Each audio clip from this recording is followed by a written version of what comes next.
The episode begins with a monologue from Henry, who tells us his story is an implausible one, but as he has lots and lots of time, he is going to tell us about it. We follow Henry as he enters the subway. He sits next to an attractive lady and notices she is Russian based on her chocolate. He then correctly guesses that she is a cello player and that she is going to her performance venue. The woman is very impressed by him, and as she gets up, she asks him to come to her performance and then to go out for drinks. He accepts her invitation, but suddenly the train crashes, killing everyone, including Henry. The monologue continues, and we see Henry is an unusual man, which is to say he doesn't die. His story begins 200 years ago on a ship. He is a doctor examining a slave for a suspected disease. He concludes the man has only fever, but the captain still orders his man to throw away the manual. Henry then refuses to let them do it and tries to stop them, but he is then killed and thrown in the water.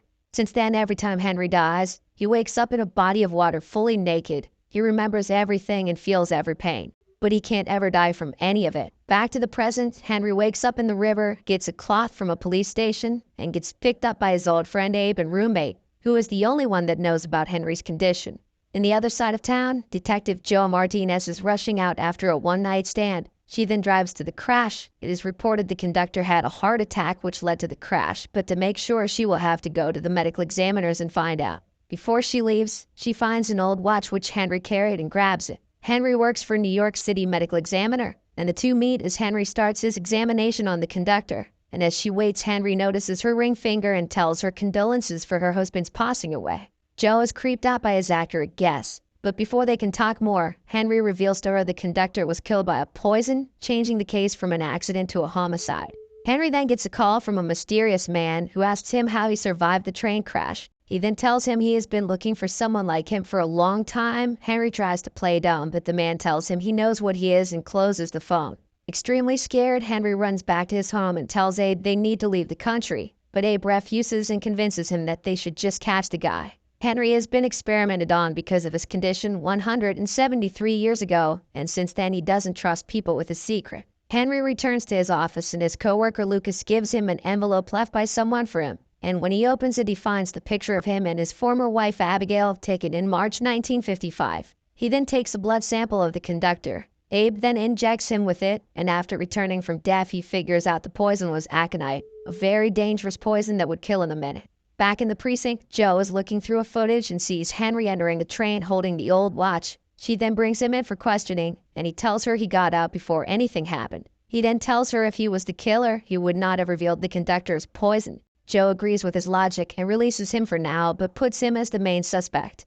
Henry then goes back to his office, and he and Lucas search for the injection point. They then find it on the back of the ear, and with it find a fingerprint. Henry gives Joe the fingerprint and trace it to a man called Han whose wife died while trying to get onto a subway. The conductor was the same guy.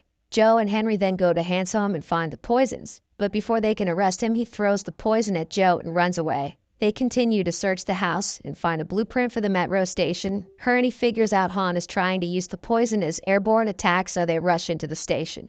Henry and Joe go to the roof searching for Han, but Joe gets shot by him from the back. Henry then tries to convince him to not do this. And when that doesn't work, he tries to take the gun, which only results in him getting shot. But as Han turns away to get his poison, Henry pushes him and they both fall from the building and die. Joe wakes up with Henry by her side. She tells him she thought she saw both of them jump, but he tells her it's just the morphine talking. Henry then gets a call from the mysterious man who reveals he is just like him. He then tells him they are soulmates before closing the phone. We are then taken back to a flashback to WW2.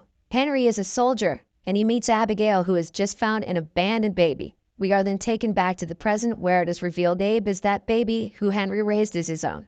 In the last scene of the episode, a recovered Joe comes to Henry's home and asks him to join her for another case and gives him his watch back. Episode 2. The episode begins with a distressed woman named Vicky telling her cab driver to speed up and trying to call someone. She then abruptly tells the driver to stop in the middle of the bridge and then jumps off it, killing herself. The next day, Joe and her partner, Detective Mike, joins Henry for the result of 2 dead people. One guy they thought was killed and Vicky thought to be a suicide. But to their surprise, Henry tells them the guy died in an accident, but Vicky was killed. Vicky trusts Henry's intuition, but LT. Joan orders her to let one go and actually work on confirmed murders. That night, Henry bikes to the bridge, and as his guess, he finds 2 fingerprints from where Vicky jumped. He then tries to jump back to the road, but he is hit by a truck and killed. The truck driver immediately runs out after hearing the impact, but doesn't find anyone on the ground, leaving him very confused. The next morning, Henry returns to the office and Lucas reveals to him he has found a skin under Vicky's fingers, confirming his theory. He then tells him someone has left a gift on his desk, and when Henry opens it, he finds a note wrote by the mysterious man, reading that looked painful, refereeing about his death by the truck, and signed your fan. Henry is very scared and upset by this, as the man is clearly following him and knows everything about him, but he doesn't know anything about the manual. He gives the note to Abe, who traces the paper to be from a hotel that was closed since World War II. We are then taken to a brief flashback where Henry is writing with the same hotel paper to Abigail on why he is leaving her. But she runs after him on the street and convinces him to not leave her. Back to the present, Henry and Joe go to Vicky's campus where she worked as teacher's assistant. They then go to find Professor James. They are greeted by Paul. He tells them they were working on a codex of ancient Egypt writings. They then talk to the professor. He tells them he was going to release a paper with her, but other than that he had no social friendship. He tells them he was in the opera with his wife the night of her death, which Joe finds weird as she didn't ask him for an alibi, but Henry was already suspicious and took a pen of James. They then run the DNA of the skin to the pen and find it a perfect match. James is then brought to custody and reveals he had an affair with her, but that he broke it off after realizing he didn't want to waste a young woman's time. He believes she killed herself because he broke up with her, which no one buys except Henry. Henry figures the skin found in her nail was probably from sexual activities and goes back to find another skin in her teeth. He then gets the news the professor has committed suicide, but after examining it he figures out the professor was killed by a left-handed person. Joe and Mike then start watching through the security footage and see James's wife drunk coming into the campus. But Henry is with the real killer, who is Paul. He confronts him and reveals that Paul was mad because he was not getting credit for the paper and lured Vicky, claiming he was going to commit suicide. But once she gets there to stop him, he killed her. With his plan known, Paul grabs Henry hostage with a knife and tries to escape. But Joe and Mike watch them on the security feed and cut Paul off. Joe then manages to shoot and kill Paul. That night, Henry gets a call from the mysterious man again. The man says he was intrigued why Henry cared about everything people crime love. He then says it's because Henry is a child as the man has lived 2,000 years. He then tells him to call him Adam, and when Henry asks to meet him, he responds they will in time. Episode 3. This episode begins with Abe opening their home/antique shop. Henry then comes and tells him he has been studying his death and rebirth, and that he might have found a way to die. He explains some method of deaths lasts longer than others, meaning he stays dead longer than others, implying if he finds the right way to die, he might stay dead forever. Later that night, we see a teenage kid stealing a briefcase from an old man named Bill. Bill then chases the kid down and catches him, but as he is beating him, he starts coughing blood and dies on the spot. The next morning, Henry and Lucas check Bill's body and find he is ripped for a 67-year-old man. And with further investigation, they find out the man had a 30-year-old body with a 100-year-old brain, which has been highly damaged. Henry also finds some kind of shake Bill had ingested during that day. Joe has recovered the briefcase, and when they open it, they find a business card that says youth, vitality, bigger, and $7,000. The two then go back to the crime scene to find out what happened and retrace his steps. Henry then sees a woman that doesn't look from the neighborhood coming out of her car, and they follow her into an alley which leads them to a medical wellness center. There, they find Dr. Frederick on TV promising youth to people. They get to talk to him, and he tells them he has a special shake which is approved by the FDA called Eterna. He explains this shake will make people stronger and younger, and that they have not found any side effects. Henry then talks to the women, and she tells him it's a miracle shake. He then swaps one sample from her purse and leaves. Joe also takes the print of Frederick and runs it through the system. In brief flashbacks, we see Henry in 1906. His doctor friend had tuberculosis, and since there was no cure then, he was trying everything from shock therapy to hydrotherapy. Henry tries to convince his friend they should only follow the science, but his friend has given up on science and almost kills himself taking miracle cures. Back to the present, Joe finds out Dr. Frederick is not actually a doctor, and he is a person named Harold who had a wellness center in Florida, but closed it when 2 people died. The two then travel to Harold's home, and they find him with his girlfriend throwing a pool party. They confront him about his previous endeavor and ask him to tell them the real doctor who was making Eterna. Harold agrees to tell them and goes back to his room to change clothes, but as they are waiting for him outside, they hear a loud sound, and when they rush in the room, they find him dead. Back in the lab, Henry figures out that the thing that is killing the patients is prions from dead people's brains, which the makers are using to replace the real ingredients that are expensive. He then found out Lucas has lost 2 bodies recently, and through the city, 12 bodies. They trace the bodies to an EMT called Anton, who was also at the party. He confesses to making Eterna and killing Harold, but Henry figures out he also didn't make the Eterna by seeing his lack of knowledge. He then looks through the list of Eterna users and finds Abe's name. He rushes back home and asks Abe if he has used Eterna, and he responds he only went once and left even after meeting the female chemist. They then go back to the precinct and Abe describes her, and they match her to the sister of Anton. Abe, while going back home, sees her also boarding the subway and calls Henry and tells him. Abe then follows her to her next station. While Joe and Henry arrive at the place too, Henry then rushes to her direction and finds her standing on the edge of the rails. She tells him she didn't know Eterna was hurting people and she is going to destroy the drug. She then tries to jump on the rail as a train is coming, but Henry jumps in and saves her in the nick of time. In the final scene of the episode, Henry takes Abe to a skate park. Abe always wanted to ride a skateboard and he is finally able to. Episode 4. The episode begins with one of the wealthiest New Yorkers, Gloria, having a ceremony in a museum. Gloria is 91 years old and mean to everyone. We then follow her to a dark hallway with someone unknown following her. In the main gala, we see her son Conrad giving a speech about her, but a few moments later she is found dead.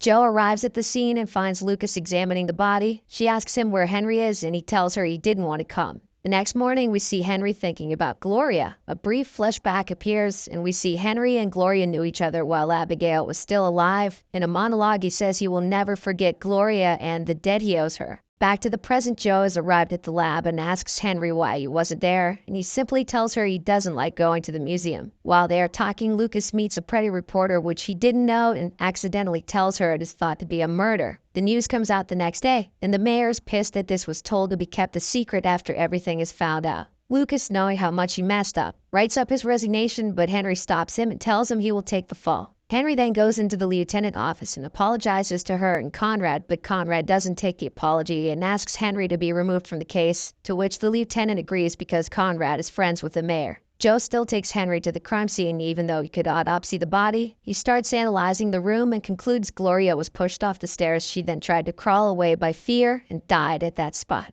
The security cameras reveal Gloria's granddaughter's boyfriend Lance also went to the dark hallway, so they get him in for interrogation. He tells them the reason he followed Gloria was because she didn't blast his engagement question to her granddaughter. Henry asks him if Gloria was acting strange, and he answers yes. He also reveals she said something about a burning smell, which Henry immediately recognizes to be a drug reaction. He now believes someone did poison her first. When he goes to the lab to ask Lucas to do the autopsy, he tells him her body has been taken to the morgue. Henry then calls Abe, who has gone into her estate as an antique seller, and asks him to take pictures of her medicine cabinet, but they still find nothing there. But he sees Conrad's hands shaking, which he recognizes to be medicine, the exact medicine that poisoned Gloria. They get in Conrad for questioning because he didn't have a good relationship with his mother, but he reveals to them he has been taken off her will, and he would be the last person to kill her before she gets him back in the will. Shortly after, Lucas returns from a lunch break and he reveals he sneaked into the morgue and took an autopsy report, which now confirms Henry's theory. They also find out the will is going to her nurse, but she also had no reason to kill Gloria.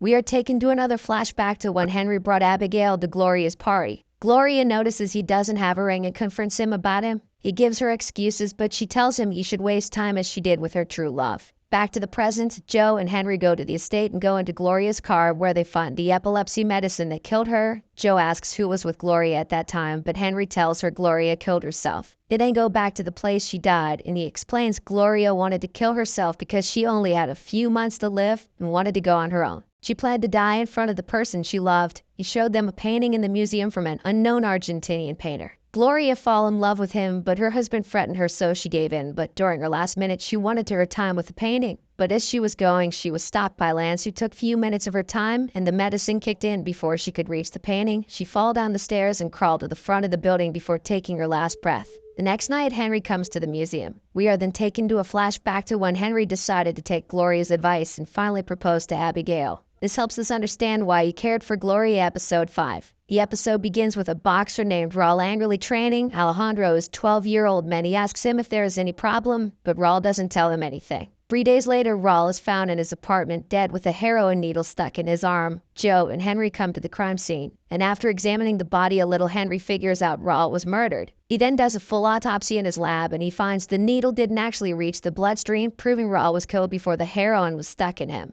Later that night, Lucas and Henry go to the apartment and search for a leftover heroin to find the batch. They hear rats moving around, so Henry tells Lucas to grab one of them for testing since rats have eaten some pots of dead raw in the 3 days. Henry then goes outside and is approached by a dealer. He asks him about Rawl, and the guy reveals Rawl has been clean for years. He then tries to buy heroin but is caught by cops. Henry explains what he was doing to the lieutenant, and even though she thought it was a stupid idea, she knows he is not buying heroin for his own use, so she lets him free. When he gets back to the lab, Lucas gives him a ring that the rat ate of Rawl. Joe and Henry then go to the rec center where Rawl used to train and mentor other kids. They meet with Fabian, tells them a real estate developer named Tommy was trying to buy the buildings in the neighborhood to tear them down and rebuild luxury real estate. But Rawl was not happy with that, so he was trying to stop him. The two then go into the neighborhood and ask bodega owner Sergio, who tells them the same story about the issues with Raul and Tommy. They then go into a construction site owned by Tommy. Henry then notices the same materials on the floor found on Rawl's shoes, which makes him think this is the murder area. Joe then calls Rawl's phone and Henry locates it buried in the ground. They then call the last number on the phone logs and Tommy's phone rings. He is then immediately taken into questioning, but they don't get anything on him, so he is let go. This makes Henry upset as he is pretty sure Tommy has done it. But Joe tells him people powerful like him don't get their hands dirty. Later that night, Joe comes up with another suspect named Lou, who works for Tommy. They then follow him that night and see him accepting an envelope from Tommy and dropping it off in the rec center.